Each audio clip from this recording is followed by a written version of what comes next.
Kyle, I wonder how you handle this. I was at the doctor's office. They asked me what I did. And I said, oh, I've got this podcast or whatever. And it's a female woman, seemed nice. And she's like, oh, what is your podcast called? I'd like to do it. And she wants to know more about it. And what I should have said is, oh, no, you have far too much class for my show. It wouldn't fit for you. But what I actually said was like, no, like we tell dick jokes. And she gave me this really disapproving look that I didn't like. But it's hard to answer what you do for a living. I go to the next area, like the cashier type person at the doctor's office. She asks me what I do for a living. And my temptation was to say, fuck you. Why do you need to know what I do for a living? Like, do I pray? Right. Classic, Woody. Okay. I didn't say this, but I'm thinking, it's like, why is everyone prying into what I do here for a living? Fuck off with your questions. Like I'm a full-on rapist. I'm a mapist. I help people. Yeah, Philanthropist? What do you tell people when they ask you what you do for a living? I'll You just tell say them you do a that podcast, I do. and if they ask I and do they a- want to see it, you tell them, oh, it's PKA. I tell them, we do politics, and we have, sort of comedy, and we have politics and sports, and we really bounce around. We just kind of have a discussions. We just kind of hang out and talk and watch videos and stuff. And I'm like, it's adult oriented. So if adult language offends you, it's probably not for you. But it's sort of it's definitely an adult show, and it's fun and it's funny, and it's 4 hours though, so know that going in. So it's kind of hard to just jump right into, but I think you'd like it. Yeah, check it out if you want to, or don't. I don't fucking care. Fuck you. Just say it's a funny Dr. comedy Smith. podcast with really Now give me dirty my jokes. dick pills. Yeah, now give me my dick pills, you bitch. Yeah. I don't know. Yeah, that's the easiest way to say it. Just, I do a comedy show. I should have said that. She wanted my help in finding it, and I didn't want to share that part of my life with the doctor's nurse person. Yeah, you could say that too. Like, I like to keep my real life separate from that life. It's best if there's sort of a. Have you seen Game of Thrones? You know how they got the wall. Well, this is the wall we're having right now. You're looking at it. Me and you, we have this relationship, and then me and my friends, we talk about rape. Very light. What I actually told the second person was I'm semi-retired.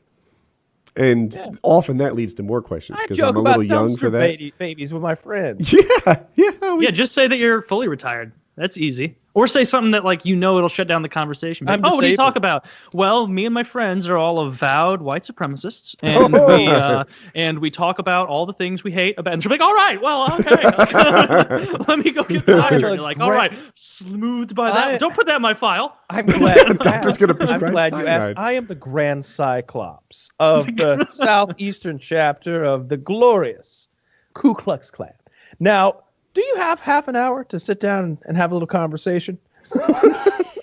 Because we're having a meeting Saturday night. And is Cyclops a thing? I know Wizard is, but it seems like Cyclops could be. No, yeah. There's a Grand Cyclops. Yeah, absolutely. And you're it. I tell people all the time. They're like, what do you do? I'm like, well, we do the show together, but he's a Grand Cyclops. He is from North Carolina. They got all those Jim Crow laws and stuff. Oh, yeah. The man could live anywhere he wanted. He picked North Carolina. There's a reason for that, okay? It was that or Alabama.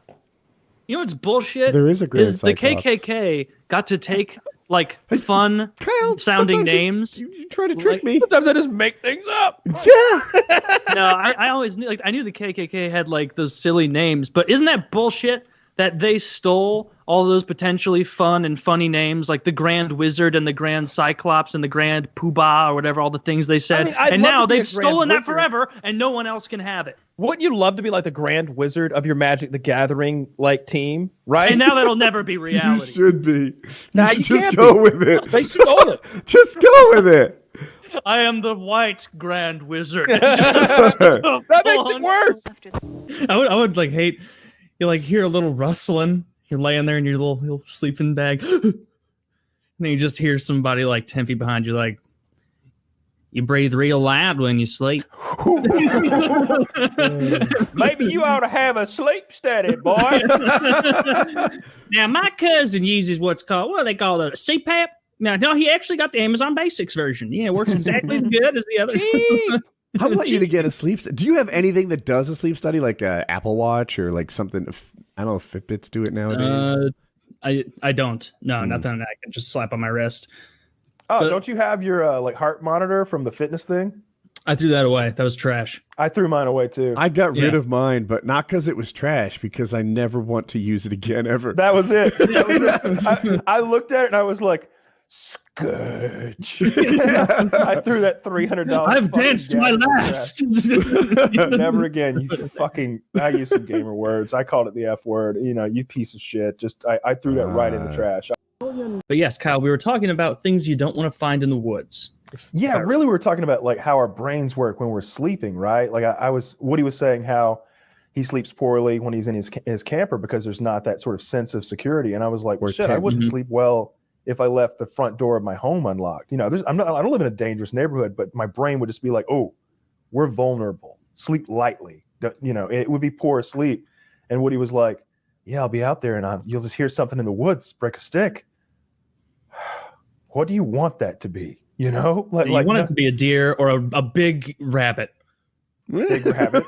Big rabbit sounds a little scary. A little scary. A rabbit big enough to break like a 2-inch fucking like stick. Yeah. Okay, back to the deer. Like an 85-pound fucking hopper. A deer's a really good choice. I didn't think of it. Kangaroo talons. The place I was staying in Kentucky was known for some sort of mountain lion, right? Forgive me if I have my cougars and mountain lions and whatever mixed up. But so cougars and mountain lions are the same thing, and then there's and pumas as well. They're all pretty much the same fucking thing.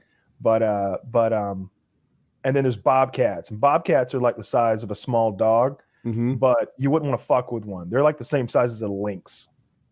Yeah, it's big enough to really cause some issues. Like 25, 30 pounds. I think they kept calling them mountain lions that were in this area of Kentucky. That will kill a man. Yeah. So will a man, right? And that's where my head was. I'm like, oh, something broke a stick out there. The stick didn't break on its own. I don't have a lot of good choices. It could be the Muffin Man. That's what you want it to be. That's what I was finding interesting about our conversation. Like, what would you want it to be? And you were kind of saying the mountain lion might be the worst case scenario. And I was like, no, the worst case scenario is a person, because there's nothing scarier than a person, in my opinion. Like a person who wants to do you harm is the scariest animal, because forget bears and lions and tigers, any of that shit. I mean, a loud pop will scare them away. A gunshot will scare them away. You know, like just clapping your hands. A lot of the times, that's what people do, right? When they can't they can't hold grudges or drive. Sometimes they do hold grudges, actually, but they're probably not going to hold a grudge against a camper. But if you make it, definitely not going to drive. I'm with you on that one. Yeah, I'm saying that like if you piss a man off in the woods and you escape, you might have seen my license plate. I don't know what this guy's set of skills is. You escape from a cougar. That's the extent of its vengeance. There is that story of the man who shot the tiger and wounded it, and then the tiger stalked him back to his cabin miles away, waited for him overnight, and then murdered him the next day. That can't be. Is that a true story? That's a true story. I can get you a link if you want. Was the tiger mad at him? The tiger was literally mad at him, and he didn't finish the job. I guess he just plugged him once. Yeah, a tiger is rough. It's on Reddit all the time. Like I've read the story. It's on Reddit all the time. It's one of those. It's like an article. It's not like a green text. I was staying in a tent. And this was a place like deep into the woods. There's no facilities or anything.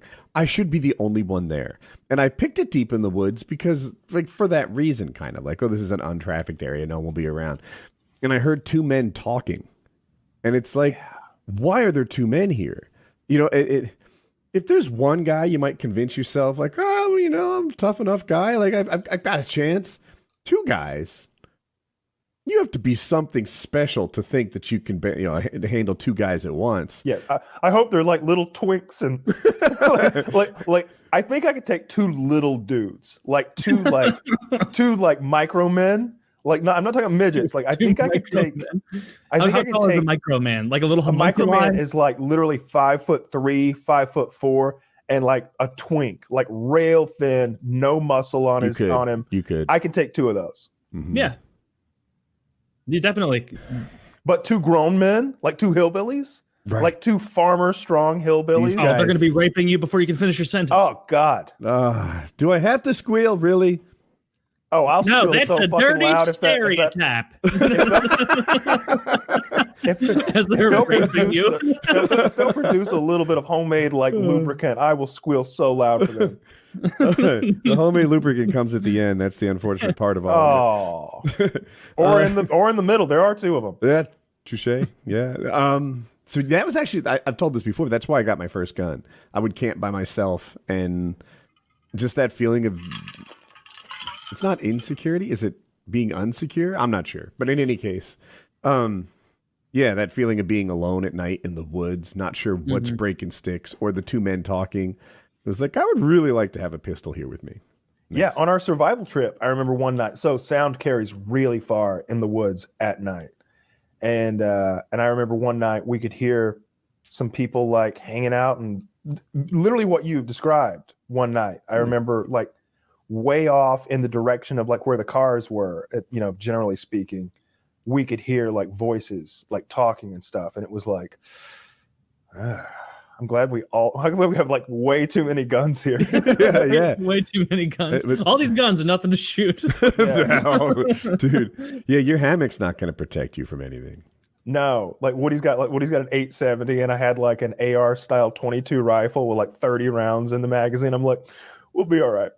Yeah, unless there's like 30 or shot? 40 of them, I think we got this. You're right. Yeah. You don't want to die.